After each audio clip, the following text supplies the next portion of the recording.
तो बच्चों जो चैप्टर नंबर 4 है जो आज हम करने वाले हैं, ये कंप्लीटली न्यूमेरिकल चैप्टर है और इसमें चांसेस बन जाते हैं कि 6 मार्क्स का क्वेश्चन आ जाता है। ओके, एक नेशनल इनकम का एक कंप्लीट बड़ा क्वेश्चन आ जाता है इसमें से, तो हमें बहुत अच्छे से इसको पढ़ना है। नेशनल इनकम का बेसिक हम बहुत अच्छे से डिस्कस कर चुके हैं, ठीक है। चैप्टर नंबर 2 से हमने डिस्कस करना स्टार्ट किया था, जिसमें बेसिक टर्म्स है ना, सब कुछ हम बहुत आराम से धीरे धीरे आराम से करते गए। ओके बेटा केशव, मैं देखता हूँ, डिस्कस करते हैं इसके बारे में। उसके बाद बेटा हम चैप्टर नंबर 3 पे आए, जिसमें हमने समझा कि नेशनल इनकम क्या होती है। ओके, तो नेशनल इनकम हमने समझा था कि नेशनल इनकम वो होती है जो earned by normal residents, okay, and some of factor incomes, that income is called national income. कि हमारे इंडिया के जो नॉर्मल रेजिडेंट हैं वो मिला करके कितना कमाते हैं, फैक्टर इनकम से कितना अर्न करते हैं, उसी को नेशनल इनकम बोलते हैं। उसके बाद बच्चों हमने डिटेल में स्टडी किया डोमेस्टिक टेरिटरी क्या होती है, नॉर्मल रेजिडेंट्स क्या होते हैं, फैक्टर इनकम्स क्या होती है। ओके, उसके बाद बच्चों हम किस पे आए थे, रिलेटेड एग्रीगेट्स पे। और मैंने आपको ये बताया था कि नेशनल इनकम के रिलेटेड एग्रीगेट्स कौन से होते हैं, कितने होते हैं, टोटल मिला के 8 होते हैं। ओके, और वो आपस में कनेक्टेड कैसे होते हैं ये हमने देखा था। लास्ट चैप्टर में हमने नेशनल इनकम कैलकुलेट करना नहीं सीखा था बच्चों, एक बड़ा बेसिक डिफरेंस है इस चैप्टर में उस चैप्टर में।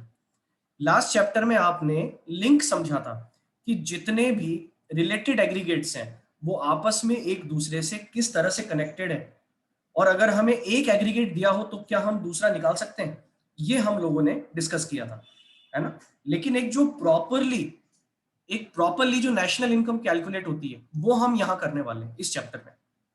ओके, तो इसीलिए बेटा ये चैप्टर बहुत खास हो जाता है। अब पहला सवाल ये उठता है बच्चों कि नेशनल इनकम कैलकुलेट करता कौन है, क्या हम करते हैं?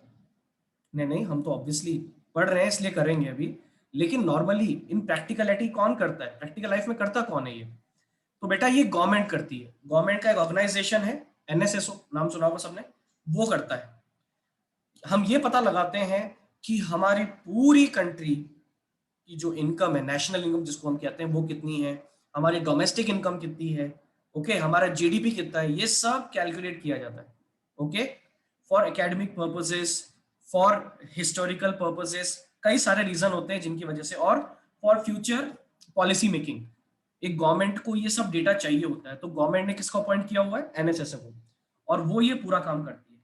तो नेशनल इनकम कैलकुलेट होती कैसे है एक्चुअली में, वो हम डिस्कस करने वाले हैं इस चैप्टर में, ठीक है। तो methods of calculating national income, बच्चों ये इस चैप्टर का नाम है। फाइल ओपन कर देते हैं। तो बच्चों ये इस चैप्टर का नाम है methods of calculating national income.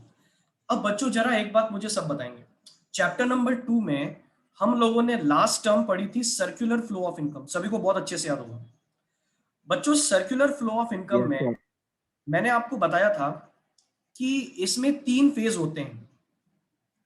बेटा वो 3 फेज कौन कौन से होते हैं, किसी को याद है? Production phase, income generation phase और वेरी गुड।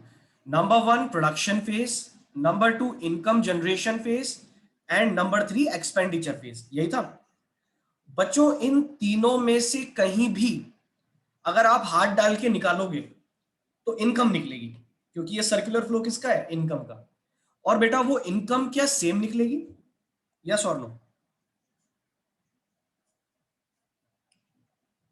अगर इन तीनों फेज में से कहीं भी आप इनकम कैलकुलेट करते हो तो क्या वो इनकम सेम रहेगी? अगर आप प्रोडक्शन फेज पे इनकम देखोगे, अगर आप एक्सपेंडिचर फेज पे देखोगे, अगर आप इनकम जनरेशन फेज पे देखोगे, बेटा आंसर है यस। Yes sir. क्योंकि सेम इनकम सर्कुलेट होती रहती है, मैंने आपको बताया था, और बेटा ये हमारी असम्पशन भी थी।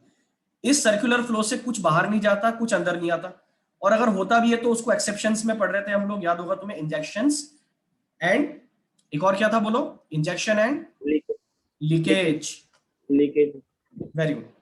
तो बच्चों ये हमने बहुत अच्छे डिस्कस किया था, और यहीं से आपके 3 मेथड बनते हैं नेशनल इनकम कैलकुलेट करने के। बेटा हम मैक्रो इकोनॉमिक्स पढ़ रहे हैं, अगर आपको एक पूरी इकोनॉमी की इनकम कैलकुलेट करनी है, एक नेशन की इनकम कैलकुलेट करनी है, तो बेटा वो इनकम जो कैलकुलेट आप कर सकते हो वो तीनों फेज में से कहीं भी कर सकते हो। आप प्रोडक्शन फेज पर भी कर सकते हो, ओके, जिसको वैल्यू एडिशन भी कहते हैं हम लोग, समझाया था मैंने लास्ट में, है ना। आप इनकम जनरेशन के फेज पर भी कर सकते हो, आप इसको एक्सपेंडिचर के फेज पर भी कर सकते हो, क्योंकि सर्कुलेट तो सेम इनकम ही हो रही है ना, ओके। तो बेटा ये याद रखें कि यहीं से, उसी सर्कुलर फ्लो के कॉन्सेप्ट से, उसी ट्रिपल आइडेंटिटी मॉडल से आपके 3 मेथड्स बने हैं नेशनल इनकम को कैलकुलेट करने के, ओके।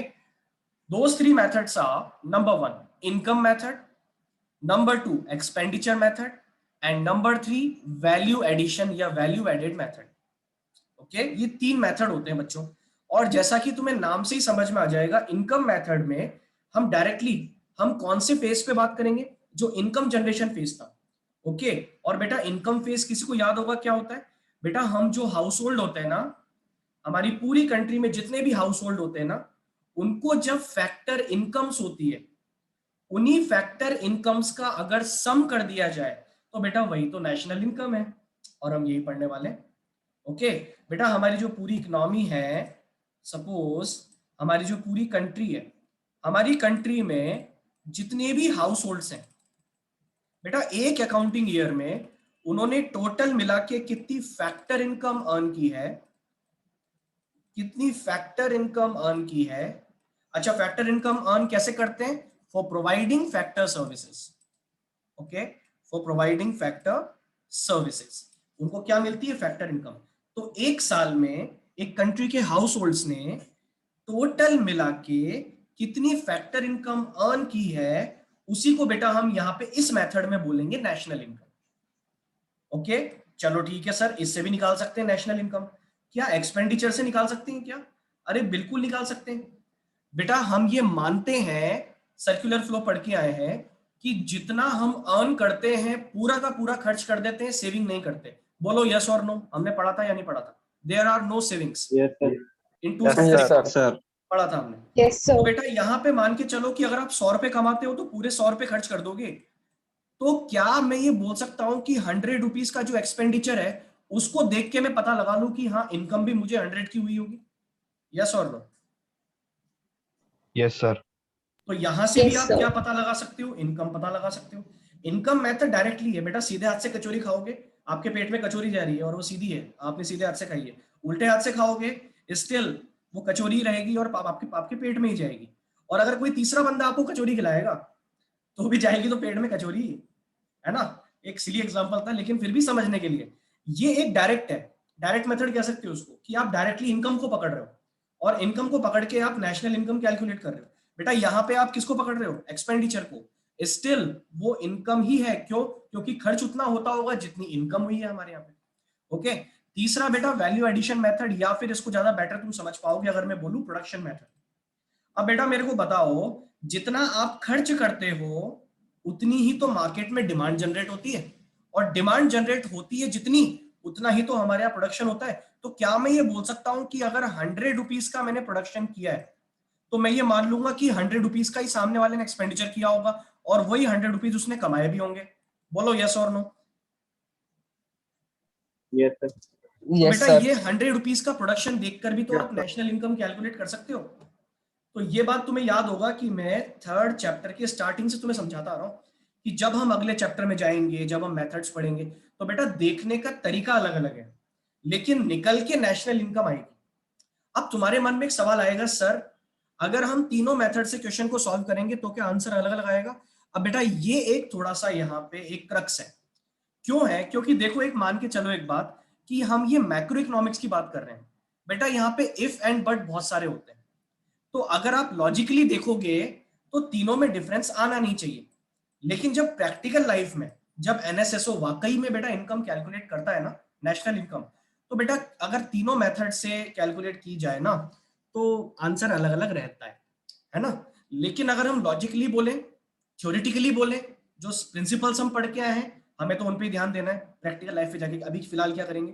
तो अगर हम थ्योरेटिकली बोलें तो हाँ, तीनों सेम इनकम कैलकुलेट करते हैं, ऐसा हम कह सकते हैं, ओके। और मुझे ये बताने की जरूरत नहीं है बच्चों कि नेशनल इनकम मतलब क्या होता है।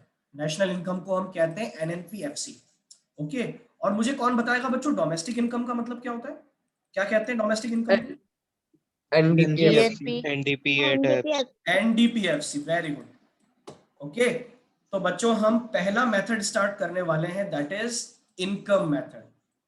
इसी को समझेंगे, इसी के न्यूमेरिकल क्वेश्चंस करेंगे, फिर अगले मेथड पे आएंगे। ओके, और बच्चों जैसे ये चैप्टर फिनिश होगा, इस पूरी यूनिट का मैं टेस्ट अरेंज करने वाला हूं, याद रखना। ओके, एक रीजनेबल टाइम पीरियड में, ताकि तुम्हें वापस से रिवाइज करने का टाइम भी मिले। अच्छे सब लोग रिवाइज करेंगे, अच्छे से सब लोग पढ़ेंगे, और हम टेस्ट अरेंज करने वाले हैं। ओके, ताकि जिनका नहीं हुआ उनका भी एक बार हो जाए। ठीक है, सब लोग लेवल पे आ जाए, फिर सबका एक साथ टेस्ट लेंगे। उस टेस्ट में मैक्सिमम जितने क्वेश्चन हो सकते हैं, एमसीक्यूज जितने हो सकते हैं, एजर्शंस जितनी हो सकती हैं, आपके ट्रू फॉल्स जितने हो सकते हैं, आपके ये मान के चलो 6 मार्क्स वाले, या फिर 4 मार्क्स वाले, या फिर केस स्टडीज जितने हो सकते हैं मैक्सिमम, वो सब मैं देने वाला हूँ, ताकि हमारी प्रैक्टिस हो जाए। और बेटा हमें ये फीलिंग आनी चाहिए कि यूनिट नंबर 1 हमारी कंप्लीट हो गई, 10 मार्क्स की थी, और हमारे 80 में से 10 मार्क्स आ गए, और 10 में से सर हमारा एक नंबर भी नहीं कटेगा सर, हम कॉन्फिडेंट हैं। ये कॉन्फिडेंस आप लोगों का होना चाहिए। ओके, क्योंकि हम बेटा छोड़ कुछ भी नहीं रहे, है ना। मैं चाहता तो बाकी टीचर्स की तरह क्या करवा देता, जल्दी जल्दी प्रैक्टिकल प्रैक्टिकल पढ़ा के तुम्हारी यूनिट खत्म करके एक बार पूरे प्रैक्टिकल करवा देता। लेकिन बेटा जो पहली बार पढ़ा जाता है वो सबसे अच्छा याद रहता है। ओके, इसीलिए हम एकदम डिटेल में जाके, डीप में जाके पढ़ रहे हैं, है ना। तो चलो आगे बढ़ते हैं। और बच्चों जो पहला मेथड हमारा आने वाला है, दैट इज इनकम मेथड। चलो थोड़ी बात कर लेते हैं इसके बारे में। पहले हम कैलकुलेट करने वाले हैं बच्चों national income. National income calculate करेंगे इनकम मेथड से। अब यहां पे किसकी इनकम की बात हो रही है, पहले तो मुझे ये बताओ, कौन से सेक्टर की इनकम की बात हो रही है? हाउस होल्ड सेक्टर की, फर्म्स की, गवर्नमेंट की, या फॉरेन सेक्टर की? हाउस होल्ड सेक्टर की। बेटा यहाँ जो सभी के इनकम की बात हो रही है वो कौन से सेक्टर की इनकम की बात हो रही है? हाउस होल्ड सेक्टर की इनकम की बात हो रही है। और मुझे जरा एक बात बता दो कि हाउस होल्ड सेक्टर की इनकम्स क्या क्या होती है। ये बहुत अच्छे से हम पढ़ते आ रहे हैं सेकंड चैप्टर से। टोटल कितनी इनकम्स होती है? टोटल मिला के 4 इनकम सर होती है। 4 फैक्टर इनकम, बिल्कुल। और बेटा इनको सर क्या कहा प्रॉफिट, जाता है? फैक्टर इनकम बोलते हैं। क्या कहते हैं इनको? Factor income. अच्छा, क्यों मिलती है फैक्टर इनकम हमें? क्योंकि हम प्रोवाइड करते हैं बाकी सेक्टर्स को क्या? फैक्टर्स ऑफ प्रोडक्शन, इसीलिए हमें इनकम होती है। ओके, क्या क्या होता है बेटा इसमें? नंबर 1 आपका होता है कंपेंसेशन फॉर एम्प्लॉइज, या compensation for services as employee, है ना। कंपेंसेशन ऑफ एम्प्लॉइज, अगर आप किसी के अंडर में जॉब करते हो तो बेटा आपको सैलरी मिलती है, वेजेस मिलते हैं, आपको और भी बेनिफिट्स मिलते हैं जिसके बारे में डिस्कस करेंगे। तो बेटा ये इनकम है। ओके, हमारे हाउस होल्ड का इनकम का सबसे बड़ा सोर्स क्या है? Compensation of employees. याद रखना, अगर हम हाउस होल्ड है ना, तो हमारी इनकम का सबसे बड़ा सोर्स क्या है? कि हम किसी के अंडर में जॉब करते हैं, हम काम करते हैं। ओके, तो बेटा ये रहेगा आपके कंपेंसेशन ऑफ एम्प्लॉइज। दूसरा क्या होता है बच्चों? दूसरा होता है आपका रेंट एंड रॉयल्टी। क्या होता है बच्चों? Rent and royalty. ये क्या होती है? आप बेटा अपनी जो प्रॉपर्टी होती है, जो अपनी एसेट होती है, उसको किसी को यूज करने के लिए देते हो। और ये भी तो हाउस होल्ड ही करते हैं। मान लो मेरी एक जमीन है, उस पर मैंने मकान बना के किसी को रेंट पे दे दिया है, या फिर मेरी एक जमीन है, मैंने माइनिंग करने के लिए वहां पे किसी को राइट्स दे दिए कि आप 2 साल 3 साल तक माइनिंग करो। तो बेटा इसके बदले में मुझे क्या मिलेगा? रेंट मिलेगा, रॉयल्टी मिलेगी। ये भी मेरी इनकम का सोर्स है, तो ये भी हाउस होल्ड की इनकम का एक सोर्स है। बेटा तीसरा सोर्स क्या होता है? तीसरा सोर्स होता है इंटरेस्ट। इंटरेस्ट से सब लोग वाकिफ हैं, मुझे ज्यादा समझाने की जरूरत नहीं है। आप लोग डिपॉजिट्स करवा के रखते हो, अपना पैसा बैंक में लगा के रखते हो, बदले में बैंक आपको क्या देता है बेटा? इंटरेस्ट देता है। ओके, और अब तुम बोलोगे सर ये इंटरेस्ट हमें प्रोड्यूसर्स कैसे दे रहे हैं? क्योंकि बेटा ये जो पैसा आपने बैंक में लगाया ना, हाउस होल्ड सेक्टर ने पैसा डिपॉजिट कहाँ करवाया है? बैंक में। और बैंक इसी पैसे को लोन के फॉर्म में किसको देता है? प्रोड्यूसर्स को देता है। और प्रोड्यूसर से लोन पे क्या लेता है? इंटरेस्ट। फिर वही इंटरेस्ट वो आपके आपके डिपॉजिट्स पे देता है ना। तो ये ध्यान देने वाली बात है। तो इंटरेस्ट एक होता है। और बेटा लास्ट कौन सा होता है मुझे बताओगे? प्रॉफिट। प्रॉफिट। और ये प्रॉफिट क्या होता है? आपकी जो एंटरप्राइज होती है, आप जो एंटरप्रेन्योर के फॉर्म में काम करते हो, एक हाउस होल्ड तो दुकान लगा के बैठा होता है, एक दुकान लगा के, एक पार्टनरशिप फॉर्म लगा के, एक कंपनी खोल के, ये सब कौन होते हैं? ये भी बेटा हाउस होल्ड में काउंट होते हैं। अगर आप इनको बोलना चाहो तो एक प्रॉपर वर्ड इनका क्या होता है? एंटरप्राइज। तो एंटरप्राइज करने वाले जो एंटरप्रेन्योर्स होते हैं वो क्या कमाते हैं बच्चा? प्रॉफिट कमाते हैं। और ये जो प्रॉफिट वो अर्न करते हैं ये भी उनकी इनकम है। ओके, तो अगर मैं बोलूं कि हाउस होल्ड सेक्टर जो फैक्टर इनकम्स अर्न करता है, बेटा ये फैक्टर इनकम्स कितनी होती है जरा मेरे को बताओगे? Total 4। Compensation of employees, second rent and royalty, interest and profit. लेकिन बेटा यहां पे थोड़ा हम इसको और वाइड एरिया में स्प्रेड करने वाले हैं। कैसे? जरा ध्यान से देखना बेटा। यहां पे मैं आपको बोलने वाला हूं, एक मिनट थोड़ा हम ब्लैंक पेज निकाल देते हैं, बेटर रहेगा। एक ब्लैंक पेज पे आ जाते हैं। बेटा यहां पे मैं आपको बोल रहा हूं कि यहां पे जो फैक्टर इनकम्स हैं, इन फैक्टर इनकम्स को मैं डिवाइड करने वाला हूं टोटल 3 कैटेगरीज में। कितनी कैटेगरीज में डिवाइड करने वाला हूं? 3 कैटेगरीज में। और सभी लोग मेरे साथ हैंड टू हैंड लर्न भी कर लेंगे, हैंड टू हैंड। ओके, सबसे पहला कंपेंसेशन ऑफ एम्प्लॉइज। क्या होता है बेटा? सबसे पहला कंपेंसेशन ऑफ एम्प्लॉइज। दूसरा होता है बेटा आपके ऑपरेटिंग सरप्लस। अभी डिस्कस करते हैं सबके बारे में क्या होता है ऑपरेटिंग सरप्लस। और तीसरा होता है बेटा आपके मिक्स्ड इनकम, या फिर इसको कह सकते हो mixed income by self employed house holds. बेटा ये 3 तरह की मैंने फैक्टर इनकम यहां पे लिख दी है। अब आप बोलोगे सर ये क्या आप नई नई चीजें बताते जा रहे हो? आपने पहले तो बताया था 4 तरह की होती है, अब ये 3 पे आ गए, और 3 में से भी 2 तो ऐसे हैं जिनके नाम नहीं सुने हमने। क्या है ये? बेटा चिंता करने की जरूरत नहीं है, सब कुछ वही है। जरा एक बार बस ध्यान से सुनना। सबसे पहला कंपेंसेशन ऑफ एम्प्लॉइज, ये तो हमें समझ में आता है। सबसे बड़ी इनकम जो हाउस होल्ड सेक्टर की होती है वो क्या होती है? Compensation of employees. डिटेल में पढ़ेंगे इसको। दूसरा होता है बेटा आपके ऑपरेटिंग सरप्लस। ऑपरेटिंग सरप्लस में पता है क्या आता है?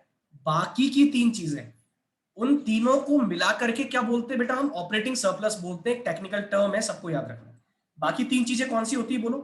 Rent plus interest plus profit. Okay, rent plus interest plus profit, ये हो गया बेटा आपके ऑपरेटिंग सरप्लस। इन तीनों को मैंने एक ही कैटेगरी में डाल दिया। अब तुम बोलोगे सर चारों तो यहीं खत्म हो गए, क्या कुछ नया लेके आए हो क्या आप तीसरी कैटेगरी में? ये मिक्स इनकम क्या है? बेटा ये नया नहीं है, जरा सोचना और दिमाग लगाना। बेटा ये जो चारों चीजें मैंने अभी तुम्हें बताई है नॉर्मली, कौन कौन सी? एक तो कंपेंसेशन, एक रेंट, एक इंटरेस्ट और एक प्रॉफिट। बेटा ये तीनों, ये चारों आपको मिलती है अलग अलग फैक्टर्स ऑफ प्रोडक्शन प्रोवाइड करने से। क्या मैं सही बोल रहा हूं? मुझे बताओ कि आप क्या प्रोवाइड करते हो कि बदले में आपको कंपेंसेशन ऑफ एम्प्लॉइज मिलता है? आप लेबर प्रोवाइड करते हो। क्या प्रोवाइड करते हो? लेबर प्रोवाइड करते हो। बेटा आप क्या प्रोवाइड करते हो कि बदले में आपको रेंट मिलता है? Rent and royalty. बताओ। लैंड प्रोवाइड करते हो, फैक्टर्स ऑफ प्रोडक्शन सबको याद होगा। इंटरेस्ट किसके बदले में मिलता है? कैपिटल के बदले में मिलता है। ओके, इंटरेस्ट किसके बदले में मिलता है? कैपिटल के बदले में। एंड प्रॉफिट किसके बदले में मिलता है? आप एंटरप्राइज में हो, आप एंटरप्रेन्योरशिप करते हो, तो एंटरप्रेन्योरशिप के बदले में आपको प्रॉफिट मिलता है। बेटा ये चारों, मेरे शब्दों को ध्यान से सुनना जो मैं बोल रहा हूं, ये चारों फैक्टर इनकम्स जो है ये अलग अलग फैक्टर्स ऑफ प्रोडक्शन प्रोवाइड करने की वजह से आपको रिसीव होती है। लेकिन बेटा अगर मैं ऐसा बोलूं कि एक बंदा ऐसा है जिसको ये चारों ही इनकम होती है और वो चारों ही फैक्टर्स ऑफ प्रोडक्शन को ऑन करता है, क्या ऐसा कोई व्यक्ति है? हाँ बिल्कुल है बेटा। सेल्फ एम्प्लॉयड जो लोग होते हैं ना वो चारों के मालिक होते हैं। इमेजिन करो तो एक एग्जांपल आपको देता हूं, समझ में आ जाएगा बच्चों एक बार। मेरा घर है, 3 मंजिल का मेरा घर है।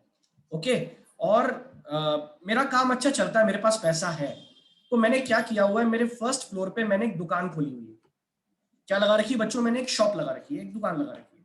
ओके, सेकंड फ्लोर पे मैंने रेंट पे दिया हुआ है स्टूडेंट्स को, ओके, सेकंड फ्लोर मैंने किसको दिया हुआ है, स्टूडेंट्स को दिया हुआ है रेंट पे। अब जरा सोच के देखना, ये मेरा मकान है, मकान में 3 फ्लोर है, और बेटा मैंने यहाँ पे क्या किया हुआ है, फर्स्ट फ्लोर पे क्या है, मेरी शॉप है। सेकंड फ्लोर थर्ड फ्लोर मान लो मैंने दोनों ही किस पे दिए हुए हैं, रेंट पे दिए हुए हैं। अब बेटा मेरे को बताओ कि मेरा मकान है, मैं हाउस होल्ड हूं ना, मैं कोई जॉब नहीं करता, मैं कोई जॉब नहीं करता, मैं किसी के अंडर में जॉब नहीं करता, तो ना तो मैं कंपनसेशन ऑफ एम्प्लॉइज रिसीव करूंगा, है ना, मेरे को वो नहीं मिलेगा। लेकिन बेटा मेरे पास पता है क्या है, मेरे पास ये चारों इनकम अर्न करने का एक सोर्स है। कैसे? मुझे रेंट भी रिसीव हो रहा है, ठीक है, शॉप मेरी है, मैं एक एंटरप्रेन्योर हूं, तो मुझे प्रॉफिट भी रिसीव हो रहा है उससे। ओके, मेरी शॉप में काम मैं ही करता हूं, मैंने किसी को रख भी नहीं रखा, मेरी दुकान पे मैं ही बैठता हूं। तो बेटा ये मान के चलो कि लेबर भी मैं ही हूं, यस और नो, लेबर भी मैं ही हूं यहाँ पे, ओके। और ये मान के चलो बेटा कि मेरा ही पैसा है जो मैंने बैंक में लगा के रखा हुआ है, ओके, मैं जितना कमाता हूं और उसमें मुझे इंटरेस्ट भी मिलता है। मुझे जरा आंसर दो कि एक व्यक्ति क्या चारों इनकम अर्न कर सकता है, जिसको हम सेल्फ एम्प्लॉयड लोग बोलते हैं, यस और no? Yes sir. Yes, sir. तो बेटा ये आपके तीसरी कैटेगरी Yes, हो गई, sir. ये कोई अलग से नहीं है, ये इन्हीं में से है। बस यहाँ पे इसको अलग टाइप का एक व्यक्ति होता है जिसको हम बोलते हैं सेल्फ एम्प्लॉयड पर्सन, जो किसी के अंडर में काम नहीं करता, जो कोई स्पेशली काम नहीं करता। बेटा वो एक काम भी नहीं कर रहा, या तो सिर्फ वो रेंट पे देने का काम करता हो, या फिर सिर्फ वो अपना पैसा लगा के बैठ जाता हो और इंटरेस्ट मिलने का वेट करता हो, या फिर सिर्फ ओनली दुकान खोल के बैठा हो। बेटा एक सेल्फ एम्प्लॉयड पर्सन होता है जो मिक्स्ड इनकम अर्न करता है। मिक्स का मतलब होता है ये चारों एक साथ, उसको बोलते हैं मिक्स्ड इनकम, ओके। तो कुल मिला के अल्टीमेटली मैंने एक ये ओवरव्यू दिया है तुम्हें, एक ओवरव्यू दिया है। इस मेथड में हमें इनकम का टोटल करना है, हमारी पूरी इकोनॉमी में जो इनकम अर्न की है हाउस होल्ड्स ने। और बेटा हाउस होल्ड्स कितने तरह की इनकम अर्न करते हैं तुम्हें अलग से पता है, जिनको फैक्टर इनकम बोलते हैं, 4 होती है। लेकिन बेटा इस मेथड में सब लोग याद रखेंगे, फटाफट से दिमाग में बिठा लो इस चीज को। सबसे पहली इनकम की जो कैटेगरी है उसको हम क्या बोलते हैं, कंपेंसेशन ऑफ एम्प्लॉइज। क्या बोलेंगे बेटा इसको, compensation of employees, okay. Second category को क्या बोलेंगे, ऑपरेटिंग सरप्लस, जिसमें रेंट, इंटरेस्ट एंड प्रॉफिट तीनों चीजें आ गई, ओके। और तीसरी कैटेगरी में आती है बेटा मिक्स्ड इनकम, ओके, जिसमें मिक्सचर होता है इन चारों का, ओके। चारों तरह की जो हमने ऊपर पढ़ी है ना, ये एक और ये 3, इनका मिक्सचर होता है। और ये किसको होती है इनकम, ये होती है बेटा सेल्फ एम्प्लॉयड पर्सन को, ओके। यही तीनों को अगर बेटा मिला दिया जाए, अगर मैं बोलूं आपसे कि बेटा इस मेथड में फॉर्मूला क्या है नेशनल इनकम कैलकुलेट करने का, तो बेटा यही फॉर्मूला है इस मेथड में, क्या क्या, compensation of employees plus operating surplus plus mixed income. या फिर अगर और डिटेल में जाना चाहोगे तो कंपेंसेशन ऑफ एम्प्लॉइज के भी अभी क्या होते हैं, कंपोनेंट्स होते हैं, अभी हम पढ़ेंगे salary and wages, payments in kind, अभी पढ़ने वाले हैं, ओके। इसके बाद ऑपरेटिंग सरप्लस के अंदर क्या आता है वो तो तुम्हें पता है ही सही, रेंट, इंटरेस्ट एंड प्रॉफिट। बेटा प्रॉफिट भी 3 तरह के होते हैं, अभी हम डिस्कस करेंगे। और मिक्स्ड इनकम के बारे में मैं ऑलरेडी आपको नॉलेज दे चुका, ओके। तो ये एक मैंने मेथड का ओवरव्यू आप लोगों को दे दिया है ना। अब हम प्रॉपरली इस मेथड को थोड़ा सा डिस्कस कर लेते हैं, ठीक है। चलो, इनकम मेथड। बेटा इनकम मेथड को एक बार पढ़ो, इसके दूसरे नाम क्या है, it is also called distributed share method और फैक्टर पेमेंट मेथड। ये इसके 2 नाम और होते हैं। कभी हमसे क्वेश्चन में बोल दे calculate factor payment, calculate national income by factor payment method, तो हम वहां पे कंफ्यूज ना हो जाए, हमें इनके अल्टरनेटिव नेम्स भी पता होने चाहिए, ओके। नेक्स्ट पढ़ो क्या लिखा है बेटा, ये इसकी डेफिनेशन है पूरी, ओके, और ध्यान से पढ़ना। According to this method national income is estimated in terms of factor payments, जिसके अंदर क्या क्या आता है बच्चों, हम सब जानते हैं फैक्टर पेमेंट्स के अंदर क्या क्या आता है, compensation of employees, rent, interest and profit, to the owners of factors of production. अब ऑनर्स कौन होते हैं वो भी हमें पता है ना, हाउस होल्ड्स ही होते हैं, ड्यूरिंग एन अकाउंटिंग ईयर। मतलब इस पूरे पैराग्राफ में ये बताया जा रहा है एक साल के दौरान आपकी इकोनॉमी में या एक नेशन में, या मैं बोलूं एक प्रॉपर लैंग्वेज में तो आपकी डोमेस्टिक टेरिटरी में, हमारी डोमेस्टिक टेरिटरी, मैं लिख भी देता हूं यहाँ पे, डोमेस्टिक टेरिटरी, आपकी डोमेस्टिक टेरिटरी में एक साल में, एक ड्यूरिंग एन अकाउंटिंग ईयर, आपके जो हाउस होल्ड्स हैं उनकी total income, okay, domestic territory में एक अकाउंटिंग ईयर में हाउस होल्ड्स ने मिलाकर के जितना कमाया है उसी को हम बोलते हैं नेशनल इनकम। लेकिन बेटा यहाँ पे ये वर्ड मैंने गलत बोला है, नेशनल इनकम। किसी ने ध्यान दिया बेटा? मैंने यहाँ पे वर्ड काम में लिया डोमेस्टिक टेरिटरी। अगर मैं ये बोल देता हूं कि डोमेस्टिक टेरिटरी में अर्न की गई इनकम, तो क्या उसको मैं नेशनल इनकम बोलूंगा? क्या क्या बोलूंगा बच्चों उसको मैं? बताओ। अगर मैं आपसे बोलता हूं कि डोमेस्टिक टेरिटरी में अर्न की गई इनकम है, तो उस इनकम को मैं क्या बोलूंगा? नेशनल इनकम या कुछ और? Domestic income. वेरी गुड, उसको बोलेंगे डोमेस्टिक इनकम। और बेटा यहाँ पे कैलकुलेट यही होती है। अब तुम्हें पिक्चर समझ में आ जाएगी। ये जो फॉर्मूला हमने पढ़ा है ना अभी अभी, किसका फॉर्मूला पढ़ा था? Compensation of employees plus operating surplus plus mixed income. बेटा जब आप इसको ऐड करोगे ना, तो पता है ये किसके लिए निकलती है? ये निकलती है with in domestic territory of a country. तो इसको ऐड करने से जो इनकम आएगी, बेशक इनकम आएगी, लेकिन वो इनकम कौन सी आएगी पता है? डोमेस्टिक इनकम आएगी। और मुझे ये बता दो, क्या डोमेस्टिक इनकम से हम नेशनल इनकम निकाल सकते हैं क्या? Yes sir. डोमेस्टिक इनकम क्या मतलब, क्या होता है, क्या रिप्रेजेंट करता है? एनडीपीएफसी। क्या होता है बच्चों? एनडीपीएफसी। मुझे बताओ एनडीपीएफसी से एनएनपीएफसी निकालने के लिए क्या करना होगा? कौन बताएगा? एनएफआई ऐड करना। वेरी गुड, NFI ऐड कर देंगे। एनएफआईए ऐड करना होगा। तो बेटा ये तुम्हें कहानी समझ में आ गई होगी। अगर मैं इन शॉर्ट बोलूं इस पूरे मेथड की एक कहानी, तो बेटा इस पूरे मेथड की कहानी है स्टेप नंबर 1। पहले आप क्या करने वाले हो? डोमेस्टिक इनकम निकालने वाले हो। क्या निकालने वाले हो? पहले डोमेस्टिक इनकम। डोमेस्टिक इनकम कैसे आएगी? वही जो मैंने समझाया था अभी अभी, compensation plus operating surplus plus mixed income. ये सबको बात समझ में आ गई होगी। स्टेप नंबर 2 हम क्या करने वाले हैं? हम इसमें ऐड करने वाले हैं NFIA। और NFIA की क्या कॉम्प्लेक्सिटीज होती हैं, ये कैसे डिफिकल्ट बना सकते हैं इसको, क्या होता है फीफा माइनस फीटा, ये हम लास्ट चैप्टर में बहुत अच्छे से डिस्कस कर चुके हैं। और स्टेप नंबर 3, ऐसा करने से बेटा फाइनली आपको क्या मिल जाएगा? NNPFC, या जिसको हम बोलते हैं नेशनल इनकम। क्या कहानी सबको समझ में आ गई बेटा? यस और no? Yes sir. Yes. Okay, तो जरा Yes, इसको एक sir. बार लैंग्वेज में Yes, पढ़ sir. के देख ले। पढ़ो क्या लिखा है, और ये तुम्हें समझ में आ जाएगा हिसाब किताब अब क्या है। Sum total of factor incomes, बेटा किसका टोटल? फैक्टर इनकम्स का, generated with in domestic territory.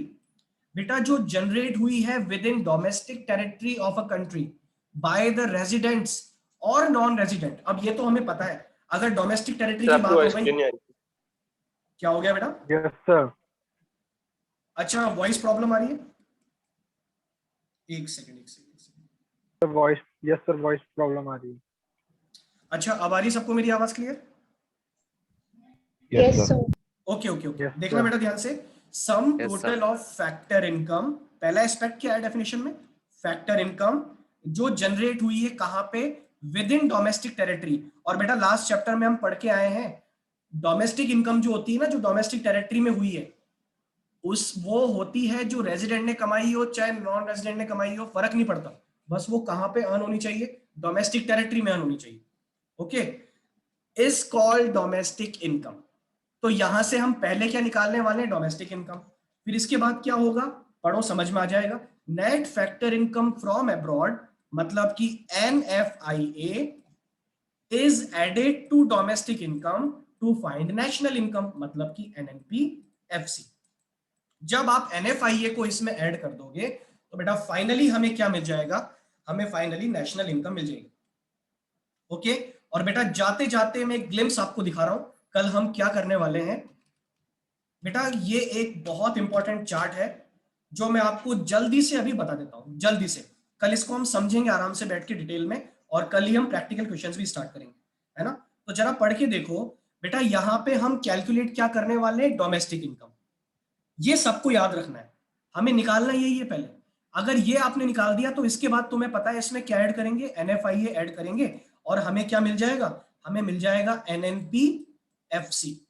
लेकिन NNPFC कब आएगा, जब पहले तुम्हें निकालना होगा NDPFC। ओके, तो बेटा NDPFC या डोमेस्टिक इनकम कैसे निकालते हैं यहाँ पे, सभी लोग याद कर ले मेरे साथ। बेटा 3 चीजें ऐड होती हैं। कौन सी 3 इनकम्स, कौन सी 3 फैक्टर इनकम्स, या मैं कहूं यहाँ पे फैक्टर इनकम्स को कैटेगराइज कर दिया गया है। कैसे कैसे, नंबर 1 कंपेंसेशन ऑफ एम्प्लॉइज, आपके जो एम्प्लॉइज हैं उनका कंपेंसेशन। ओके, जिसके अंदर क्या क्या आता है। अब बेटा देखो, एक बहुत नॉर्मल सी बात है, अगर मैं किसी के अंडर में जॉब करता हूं तो सबसे बड़ी इनकम मुझे होती है सैलरी वेजेस की। ओके, मेरे अकाउंट में पैसे आ जाते हैं, महीना खत्म होते ही मुझे पेमेंट मिल जाती है। ओके, तो ये सबसे बड़ा सोर्स होता है कंपेंसेशन ऑफ एम्प्लॉइज का। बेटा दूसरा होता है पेमेंट्स इन काइंड, इसको हम पढ़ेंगे। बेटा इमेजिन करो मेरे एम्प्लॉयर ने मुझे रहने के लिए मकान दिया हुआ है, मेरे एम्प्लॉयर ने मुझे रहने के लिए हाउस दिया हुआ है, एकोमोडेशन फैसिलिटी दे रखी है। बेटा अगर वो मुझे ये मकान नहीं देता तो मुझे मकान किराए से लेना पड़ता और मुझे उसके पैसे देने होते। मुझे ये बताओ कि आपके एम्प्लॉयर ने जो रहने के लिए आपको फैसिलिटी दी है, उस फैसिलिटी की भी तो एक मॉनेटरी वैल्यू होती है, यस और नो, बताओ मेरे को। Yes sir. Yes sir. होती है। हम बोल सकते हैं ना कि भाई मेरा एम्प्लॉयर मुझे कितने रुपए की फैसिलिटी दे रहा है, तो कैसे निकालोगे इसको। भाई अगर मैं इसको नहीं लेता तो मैं किराए के मकान में रहता, और मान लो मैं अपार्टमेंट लेता जिसमें मेरे फैमिली बीवी बच्चे सब रहते, मैं बाहर जॉब करता हूँ, तो मेरे को क्या करने होते, 20,000 रुपए पर मंथ खर्च करने होते। ओके, तो बेटा ये कहलाता है पेमेंट इन काइंड। ये होता तो नॉन मॉनेटरी है, लेकिन हम इसको मॉनेटरी वैल्यू निकाल सकते हैं इसकी। ओके, तो ये इनडायरेक्ट पेमेंट्स होते हैं जो सैलरी वेजेस के अलावा होते हैं, हम पढ़ेंगे इसको भी। तीसरा बेटा क्या होता है, employers contribution to social securities. बेटा आप लोगों ने नाम सुना है, प्रोविडेंट फंड, ग्रेचुटीज, सुना है नाम ये। Yes, sir. बेटा ये सोशल सिक्योरिटीज होती हैं, और सोशल सिक्योरिटी पता है क्या होती है, कि जब आप रिटायर हो जाओगे उसके बाद आप सिक्योर हो या नहीं हो, क्योंकि तब आप काम करना छोड़ दोगे, क्या आप उसके बाद भी सिक्योर हो, क्या आपको तब कुछ पैसा मिलना चाहिए। हाँ बिल्कुल, तो बेटा उसी को बोलते हैं हम सोशल सिक्योरिटी। तो सोशल सिक्योरिटी के लिए पीएफ वगैरह बनता है, उस पीएफ में कौन कौन कंट्रीब्यूट करता है, एम्प्लॉयर भी करता है, एम्प्लॉय भी करता है। कल हम पढ़ेंगे डिटेल में इसके बारे में, है ना। तो ये भी इनकम है एम्प्लॉइज के लिए, क्योंकि अल्टीमेटली ये पूरा पैसा कब मिलना है, रिटायरमेंट पे मिलना है। ओके, इसके बाद बच्चों आता है पेंशन ऑन रिटायरमेंट। पेंशन का एक पॉइंट है जो बहुत डिबेटेबल है। पेंशन को हम बेटा ट्रांसफर इनकम में भी काउंट कर सकते हैं, और पेंशन को नेशनल इनकम में भी काउंट कर सकते हैं, फैक्टर इनकम में भी काउंट कर सकते हैं। ओके, तो दोनों इसके एस्पेक्ट होते हैं जिसके बारे में हम कल स्टडी करेंगे। तो बेटा एक तो हम डिटेल में पढ़ने वाले हैं कंपेंसेशन ऑफ एम्प्लॉइज। याद रखना प्रैक्टिकल क्वेश्चंस में इनमें से कुछ भी बोल देगा, और तुम्हें पता होना चाहिए कि हमें इसको ऐड करना है या नहीं करना है। ओके, सेकंड एस्पेक्ट आता है बच्चों आप लोगों का ऑपरेटिंग सरप्लस। ऑपरेटिंग सरप्लस में मैंने क्या बोला, कौन सी 3 चीजें आती है, profit, rent and interest. Okay, और इसमें जो प्रॉफिट होता है बेटा, प्रॉफिट भी फर्दर 3 कैटेगरी का होता है, dividend, corporate profit tax, undistributed profit. इसको हम डिटेल में पढ़ेंगे कल, ये भी किसी भी नाम से क्वेश्चन में आ सकता है। और तीसरा मिक्स्ड इनकम। बेटा मिक्स्ड इनकम में समझा चुका हूं क्या होता है, incomes of self employed persons using their on land, labour, capital and entrepreneurship in their house hold enterprises. उससे जो इनको इनकम होती है, जो चारों ही होती है या चारों का मिक्सचर होता है, उसको हम बोलते हैं मिक्स्ड इनकम। बोलो भाई, आज का सेशन सबको समझ में आया, यस और no. Yes, sir. Yes, sir. Yes, sir. किसी को कोई डाउट यहाँ तक? Yes. No sir. No, okay sir. बच्चों, चलिए कल हम मिलते हैं, नो सर। और बहुत जल्दी मैं